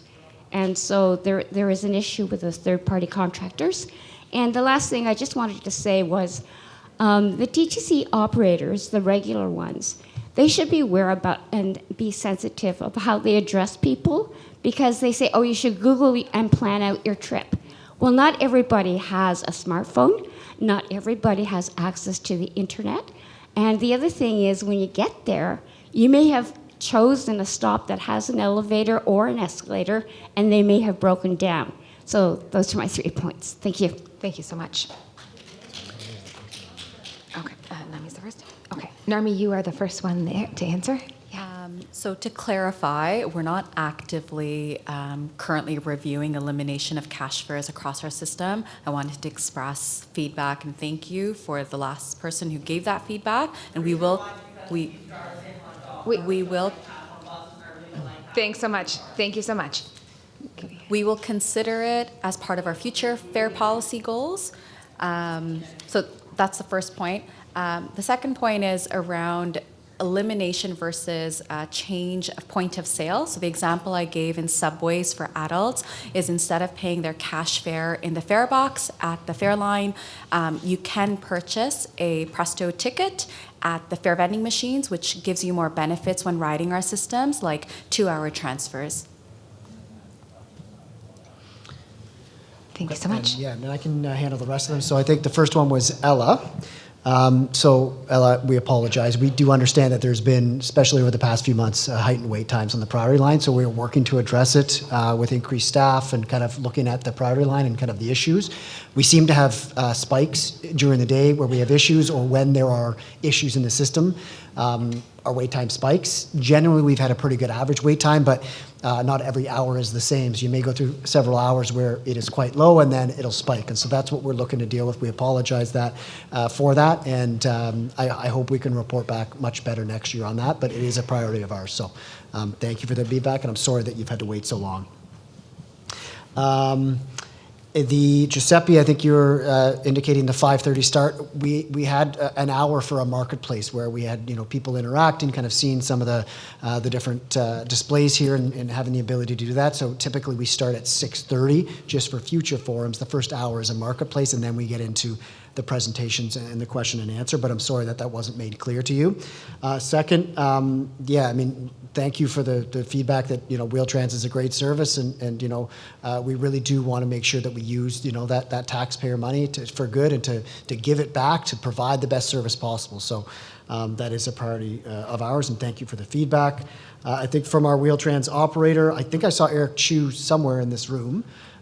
There he is. He's got his hand, so I know that he probably heard that about the red painted stops, and so Wheel-Trans can work directly with Eric on that. I think that's a good suggestion. Eric Chu right there, he just kind of put up his hand. And he looks after that kind of stuff for us for the dedicated right-of-way bus lane. So thank you for that feedback. The access hubs. We acknowledge we're having a lot of issues with our access hubs. We've done a lot of work over the past couple of years in working with Streets to Homes and our special constables to kind of deal with some of the underhouse issues. We actually spent a lot of time and money putting in cameras and increased lighting at our Meadowvale access hub to just encourage use and the optics of customers feeling more safe there. But we do understand that there's a lot of issues with the underhouse, and we're working really hard at it, and we're trying to understand what might be best for our customers. And one of the things we are considering is it may be better to have an actual standard bus shelter that doesn't have the enclosed glass and stuff. Because that, of course, attracts the underhouse and makes the customer standing in there feel a little less safe. So we should have a formal update on kind of the future of the access hubs next year at this time for the public forum. But in the meantime, we're doing our absolute best to ensure that they are safe, that the underhoused are being redirected, and so that you can use those access hubs for transferring to different regions or for whatever the use they're intended for. I think the other thing you mentioned is contracted driver training. So David Lopresti, our manager of contracted services, is in the room. He can put up his hand if you want to connect with him directly on anything. I'm sure he'd love to hear that feedback. We constantly do a lot of work. We actually even have one of the owners of one of our taxi contractor companies here with us tonight. So shows that they do care about the service that they're providing and to hear the feedback. So we will work with them on improving training and really doubling down on that. And thank you for the feedback on our Wheel-Trans operators. Again, it's something that we constantly work on to try to make sure they're as sensitive as possible and working with customers with disabilities. So I'm sorry that hasn't always been the case, but we appreciate that feedback, and we'll do our best to improve that experience for you. So thank you. Thanks so much. Thanks for those answers and thanks for those questions. Haley, over to you for some more question cards and some more online questions.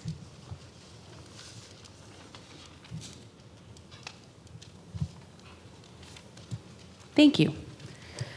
When is the TTC going to make transit fares fair?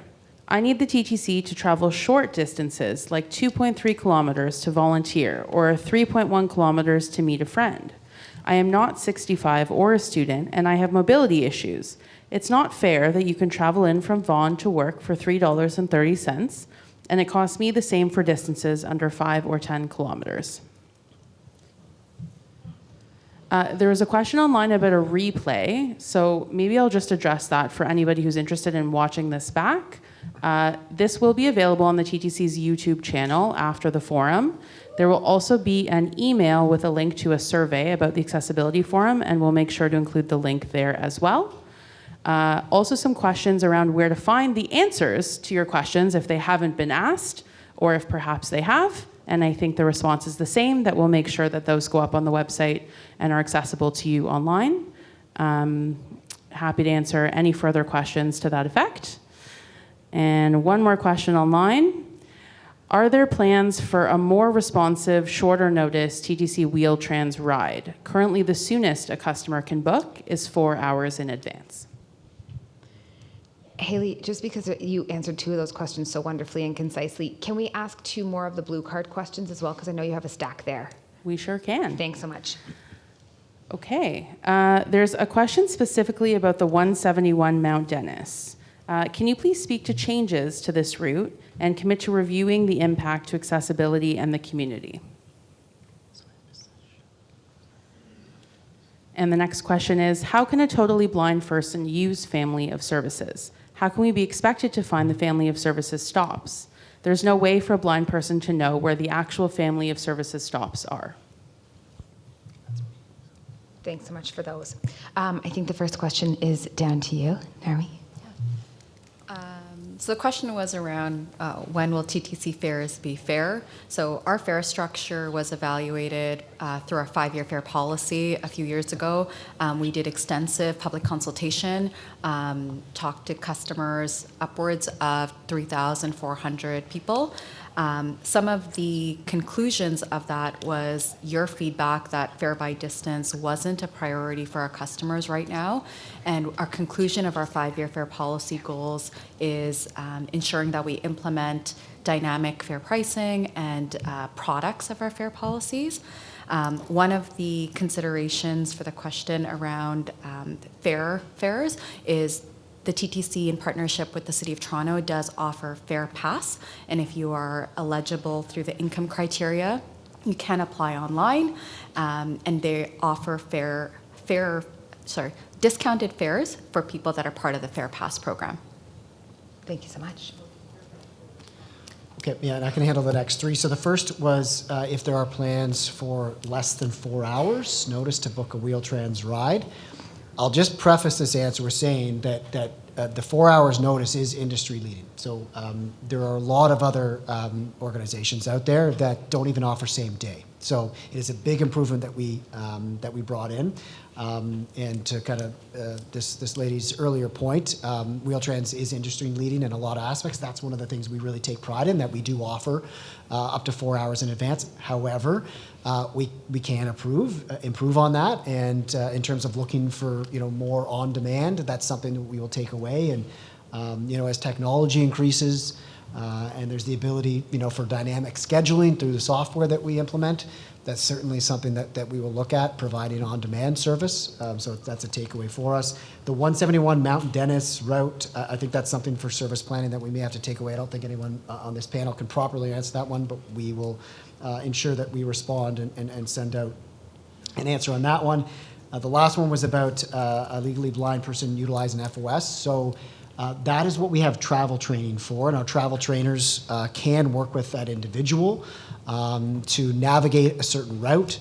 So, if an individual, has a visual disability of some sort, they can have a certain condition set to their profile, which sets a certain route that they go on with the travel trainer, and that's the only FOS trip that they would be offered. So if it's, daily to the grocery store that they like to go to, and that's the only trip they want to do, we can set that up into the system so that the only time a family services trip will be offered is if you put into the scheduling software that you're going to that grocery store that you're used to going to, that you've gone to with a travel trainer, where you're familiar with where that stop is, and you know the route because you've been trained on it. And really, it's just up to the customer to tell us when you're comfortable. If you're not comfortable using that route, then by all means, that won't be given to you as an option. But if you go through the travel training and you feel like you can do it, then we'll add that to the profile, and that familiar condition and that familiar route will be added as an option for you to take family services. Amazing. Thank you so much for those answers. We'll come back to live questions, and it looks like we've got one mic over here. I've got one mic over there, and then there's a couple of other hands if our other 2 mics can get there. Go ahead. Okay, this happened recently. I used my Presto, and my companion was using cash. I'm 77, and he's 66. He was stunned that the Cash was $2.30, and the Presto was $2.25. Why is there that discrepancy? Thank you so much. And then there's one over here as well. So one over here and then one in the back. Yep. I guess the guy from the taxi service needs to maybe answer this question. The TTC, my husband have been using wheel trains for over 17 years, and we appreciate everything all the drivers are doing, even when there's small incidents.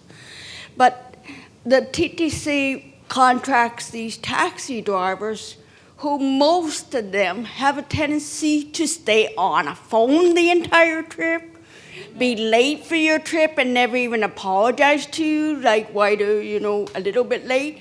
And even when you're all by yourself and there's no other passengers being picked up or dropped off, they take the longest possible route. The other day, one took me from St. Henry Hospital to King Street and somewhere when I live at Don Nancy Cosburn. Then he had to back up and go up to Don Nancy Cosburn, and it's not because he didn't know his way there. It's because he took as many kilometers as he could possibly find. As far as the regular TTC Wheel-Trans, I take both the Wheel-Trans and the public transit. I don't have any big issues to complain about because I think the service is fantastic. And my husband, newer to it, is also now in a wheelchair. And he said that he would love to just say thank you very much for all the services. Thanks. Thank you so much for those questions and that feedback. I've got, you back there, yeah.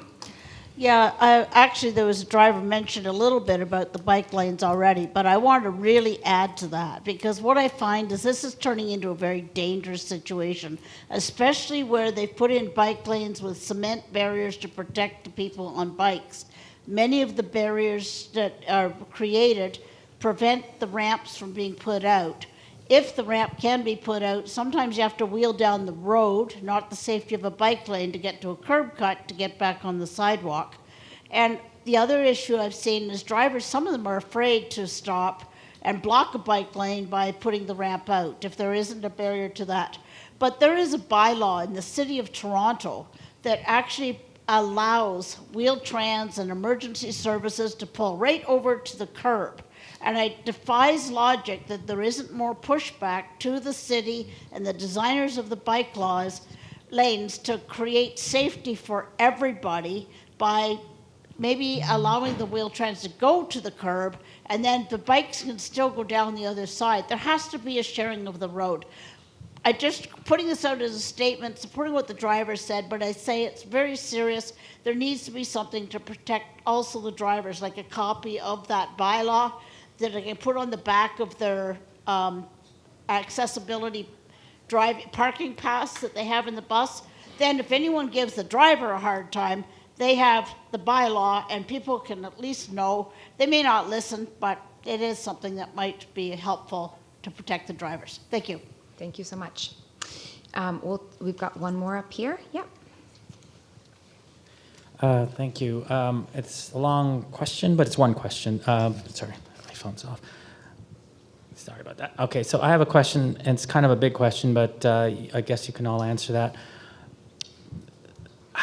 This is all, we're all talking about a lot of things, but the one main thing is how is this going to be paid for? Because anytime you want to create a new expansion plan, any new thing, the money is a thing. You're speaking like we have the money and TTC has unsustainable funds. The TTC is facing a $230 million hole.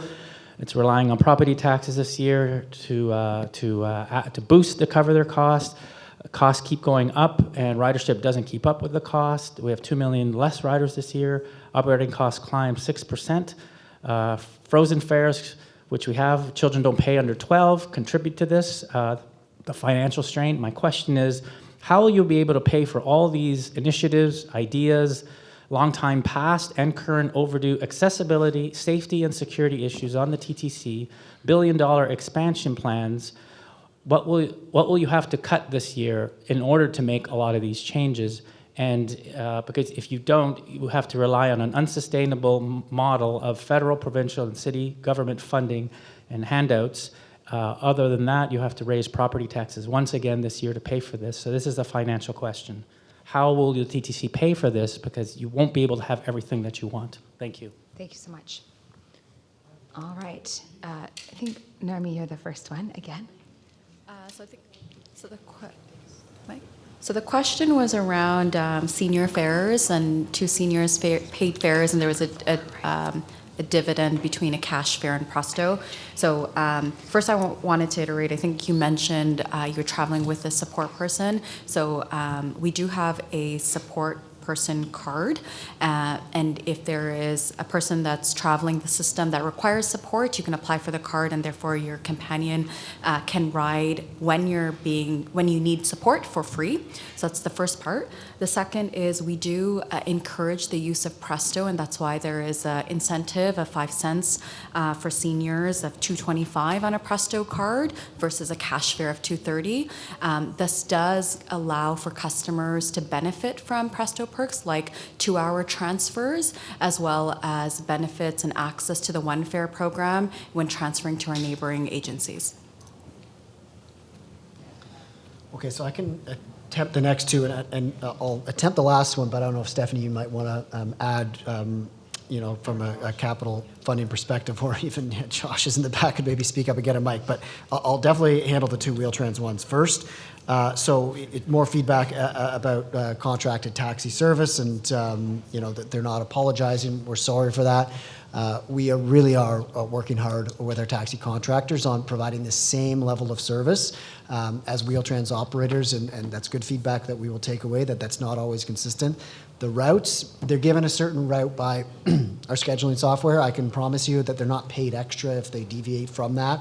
They're paid on the route that is given by the scheduling software. So there's not any nefarious activity. Yeah, if they take a doubly long route, that's on them and unfortunately on the customer. But like if there's ever a situation where you feel like there's some sort of roundabout route being taken, absolutely let us know at customer service and call us, and we can investigate, when that happens. But okay, well, please, this is a great forum that you're here and giving us feedback, and please do, call customer service or email or whatever you prefer to let us know about that kind of stuff. And I'm glad that you haven't had any issues with Wheel-Trans or the conventional service. That's great to hear. Louise, your comments about the bike lanes, it is a challenge. We're trying to work with our city partners as best we can to make sure that, Wheel-Trans customers are prioritized, but we're not, getting in the way of bikes and bike lanes and stuff. We are allowed to pull over and deploy the ramp. Absolutely, we're allowed to do that. And, our operators are aware of that. We've also been working with the city for certain areas where we can pull over and there's a safe area to do so, even on streets with bike lanes.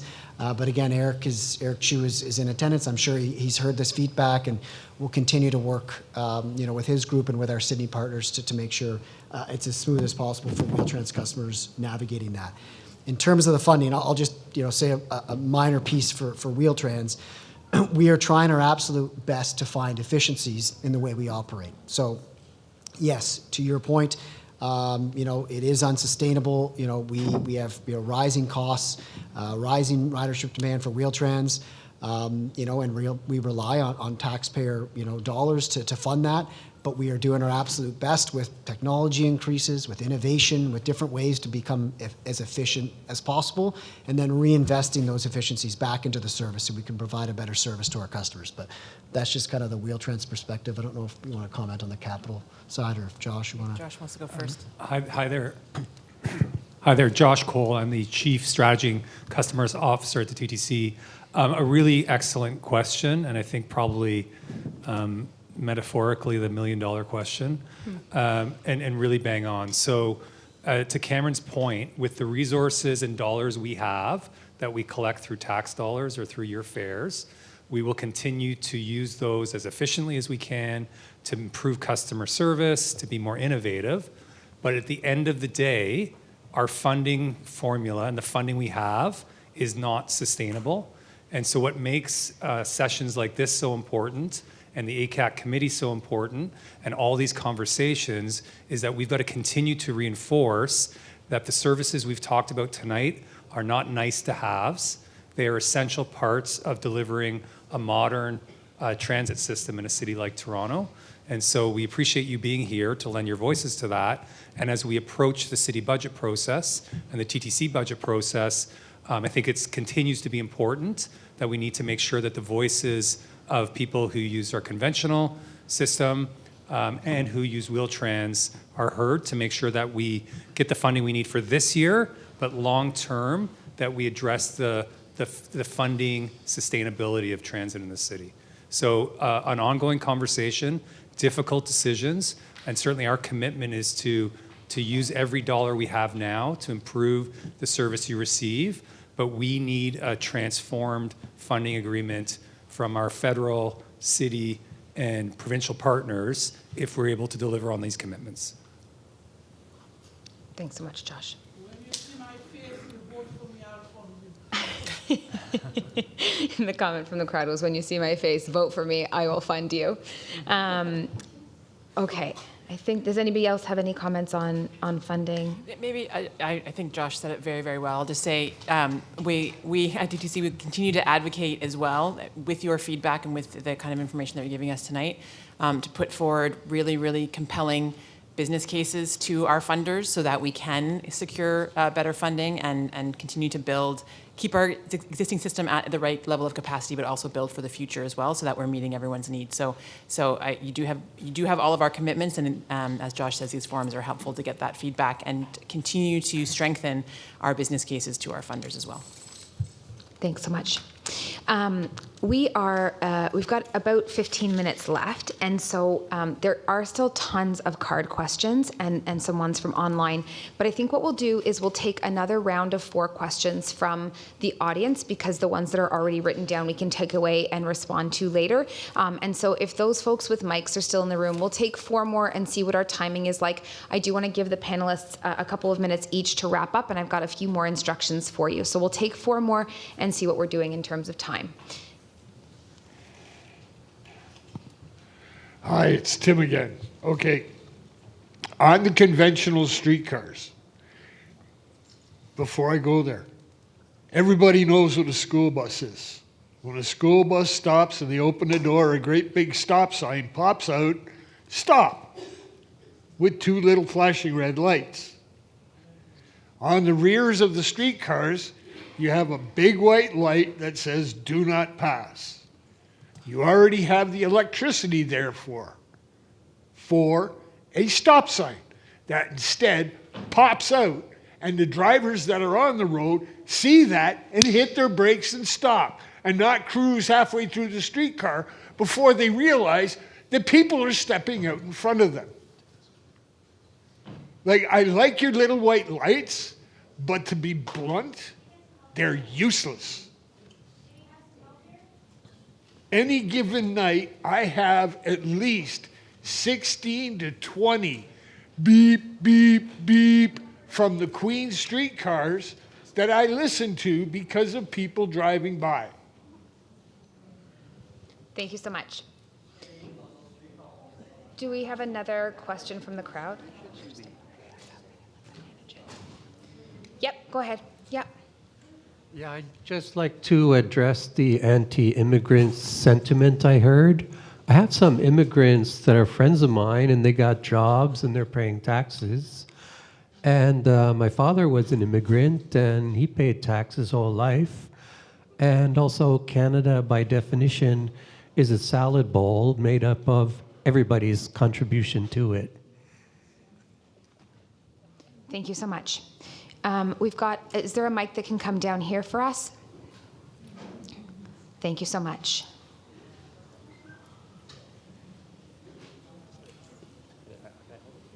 Yes, I'd like to know, who are the funding sources that we should be putting pressure on to get more money for the TTC? Should we be talking to our provincial representatives, or the federal, or the city? Where's the money coming from? Thank you so much. And we've got space for one more question. Yeah. This referred to TTC. Thank you very much for inviting me here, and thank you for looking about after Wheel-Trans customer. And one other thing I need to say, the driver, something happened in March. I was very sick, my phone dead, and I came downstairs to tell the driver I missed my ride. And he noticed something wrong with me. And he told me, don't go back. I was going to go back in my apartment, and he told me not to go back home. And I went in the Wheel-Trans, and he called ambulance for me, and he helps me a lot. I spent 4 days in the hospital because of that. Driver helped me. And if it wasn't him, probably I would be dead. So I thank Wheel-Trans driver them for looking out for Wheel-Trans people, to notice that something is wrong with that person, to help. Thank you. Thank you That's for all I sharing have that to say. feedback. All right, I think we can answer those four questions. Yeah, Jeff, go ahead. Yeah. So I'll take the first one. Thanks for the feedback on the suggestion to include a stop sign that would extend out from the streetcar.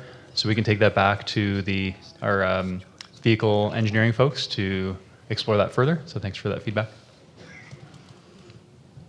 Thank you so much. And Stephanie, I'm wondering if you could comment on the funding sources that we have. Thanks. Yeah, I can. Thank you very much for the question. So on the funding sources, are funding both our operating and our capital, so our day-to-day works and also the investment that we make in our infrastructure and our vehicles is majority funded by the City of Toronto. However, we do have funding from the province and from the federal government as well for particular projects and initiatives. So there's a makeup, but the large majority is the City of Toronto. I also say too that we also have non-fare revenue, so we do have direct revenue from some advertising and marketing and leases and agreements that we have with retailers, for example. So we do our best to collect revenue ourselves directly, but the large majority is City of Toronto with help from provincial and federal sources as well. So I can just comment on that feedback about the Wheel-Trans driver. I mean, that's a heartwarming story. And I mean, if you do recall the date, we would love to connect with Loden. I think he's maybe tied up now, but he can try to connect with you. We'd love to formally commend that operator and thank that operator for doing that. I mean, that's just an amazing story. And I'm so glad that you're okay and that you were able to get to the hospital. And it's stories like that really, motivate us to continue to provide the service that we provide and know that it makes a big difference in everyone's lives. So thank you for having the courage to share that. Amazing. Thank you so much. I would like to give you a little bit of information before we hear some wrap up from the panelists. First of all, on behalf of the TTC, thank you so much for your participation in this evening. You've been very generous in providing your thoughts and your suggestions, and your input is very valuable as the TTC continues to improve transit accessibility in Toronto. I've been doing this for 3 years, and I remember what it was like 3 years ago, and I can assure you that there has been updates to the things that come up. And so I know that these folks who are sitting up here really take this information to heart, and they take it back and they really spend the rest of the year working to ensure that what you bring up here is responded to as best as they possibly can. And as one of your friends here in the audience said, there's obviously priorities, but there's a lot of work that goes into responding to what you bring up tonight. I'd also really like to acknowledge our ASL interpreters and the attendants and volunteers that were here tonight. We're really deeply grateful for the work and for the way that you're able to support this evening. Let me give you a little bit of information about what happens after tonight, and also how you'll get home. There's that you got cards when you came in, and then I'll turn it back to our panelists for a couple of minutes of wrap up. If you have any accessibility related feedback, questions, or comments that were not addressed tonight, or if you have additional ideas throughout the year, please continue to be in touch with the TTC. Flip the page here. And those numbers are up on the screen, 393-3030, or the 1-800 number. You can email us at theaccessibility.forum@ttc.ca. You can send a letter to TTC's head office. You can also reach out to ACAT at acat@ttc.ca, or by phone, as Betty shared earlier with all the ones, 416-393 4111. In terms of getting home, I'm sure that people are wondering how that's going to happen. Wheel-Trans customers who require a trip home should have received a colored card, either red, green, blue, or yellow, at the time of registration. If you can't see those colors, please let us know, and we will help to make sure that you have the right card. If you haven't received a card, that's also totally fine. The Wheel-Trans will still arrange a return trip for you. Please don't worry about it. There are designated waiting areas that have been set up with signs that match the color of your card. Again, if you aren't able to see the color, or if you aren't able to see the card, please let us know and we'll help navigate you. Once you reach your designated area, arrangements will be made for you for a return trip. You can speak to any of the Wheel-Trans staff members if you've got any questions about that, or any of the folks in the green shirts can help you with that. And then I'm going to turn it over to our panelists, a couple of minutes each, if you've got anything to say, just to wrap up. And please get home safely. Go Jays, go. I can start by just thanking everyone for attending. I know sometimes it's difficult to attend these either in person or online, and it does take a lot to actually speak your mind and share your feedback, with such a big group. So thank you for taking the time to share the feedback with us. As Denise mentioned, we really do take it to heart, everything that you do say. This is a very important night for us to hear this feedback directly from you. And I want you to put your trust in us that we will take this feedback and act on it, implement, action plans. And again, I hope to see you all here again in a year's time and to report back on some of the improvements that we've made based on your feedback. So thanks again.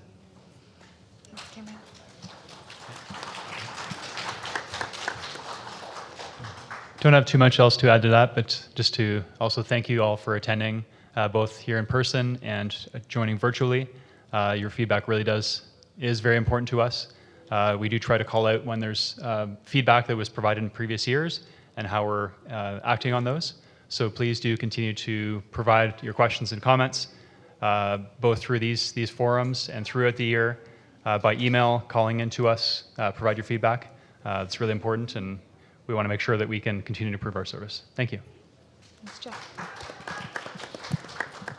Thank you very much. Is this on? It's on, yeah. Just tilt it down a little bit there. Yeah, there you go. Vertically challenged. Thank you very much for attending. It was a pleasure to hear from you, and reach out at any time. We want to make recommendations and advice to our TTC staff and to the TTC board. So pleasure to be here, and continue to stay in touch with us. Thank you. I'll just continue the thanks. I'm fairly new to TTC, just joining late last year, and so it's been a pleasure to get to know all of the dedicated staff who are very committed to ensuring that our system is accessible and as Cameron said in the beginning, and beyond, and very much enjoyed hearing your feedback tonight, so thank you very much. Thanks, Stephanie. And Narmi. Thank you all for your fare-related questions and feedback. Affordability is one of our top importance when we take any policy considerations, so we take it very seriously and we'll continue to do that. One thing that we're looking forward to is one of our partners, Metrolinx, who we use their automated fare collection system, Presto. It is being upgraded right now to what we call Presto 2.0, which will enable a lot of our fare policies. So we look forward to being able to offer that to our customers, given funding is available as well. Thank you. Thank you so much. Have a great night, everybody. Thank you so much for joining us, and we'll see you again in a year.